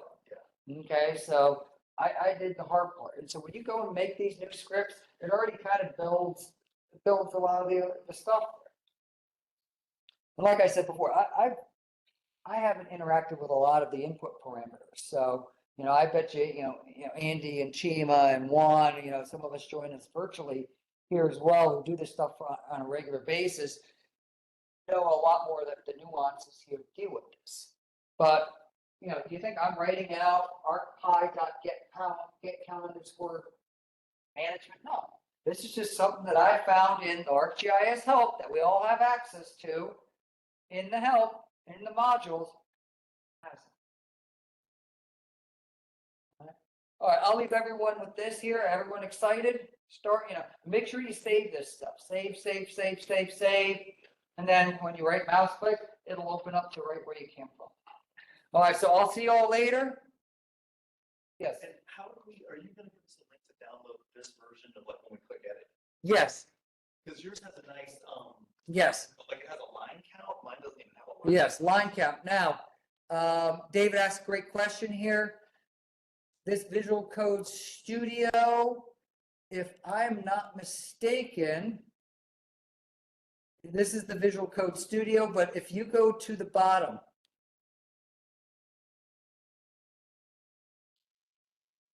downloadable Python resources, this is a guess here. There it is, Visual Code Studio setup right here. There it is. Okay. And I'm pretty sure you can run other programming languages here, if I'm not mistaken. But it runs Python, it sets it up. To me, I'm not a programmer. I use programming to do the stuff that I want to do and look kind of smart while I'm doing it. Okay. So there's people who out there who do programming, 40 hours a week. I do it a couple hours here and there and pretend I know what I'm talking about for the most part. And do it to do the stuff that I want to do. And so the examples we're going to be looking at are germane to metadata and some work that we've done with the NCDOT. All right. That's in Package Manager. No. Yeah, I got a question. Yes. But it's about the chat there, but like on my laptop it was running fine, but I was also trying to work on my PC with my PC here, and like I know you can't see what I got going on. That's okay, but anyways, long story short, I'm not able to like run some things on there on my PC, but I'm gonna try what Juan says right here, maybe. Try the Visual Code Studio. Okay. Yeah. Juan Yeah. says, Now I've got Visual Studio is working great on both of them, but it's like when I try to, like, for example, like when I try to open feature class compare, for example, it says tool has failed to open. Or like I would run, like, well, it's not even letting me run that one. I'd look at the chat because Juan put a suggestion there in the Okay. chat. I can't see the chat right now Yeah. because I'm in like share mode here, but Yeah. check out and that chat and see what he has. And if not, I'll pass you off onto Andy or myself about getting Okay. things up and going. All right. Thanks, y'all. Thanks, y'all. Okay, cool. Yep. Yeah, it Alright. sounds like it can be like a environment issue, but I'm not 100% sure. Like, I might have to see it too. So Okay. Right. Exactly. I know y'all can't do anything from here. So, but Okay. anyways, We can I'll join, thank yeah, we y'all could, though. yeah, we can connect virtually later and see what's wrong. Cool. All right. All right, Thank you. cool. All right, I'll see you all later. Those of you joining us late, those of you joining us later virtually, or asynchronously, let us know if you got any questions. Let's not get too far behind. And I'll see you all next week and I'll look forward to what you have to turn in. See you. thank you. All right, see you. Thank you.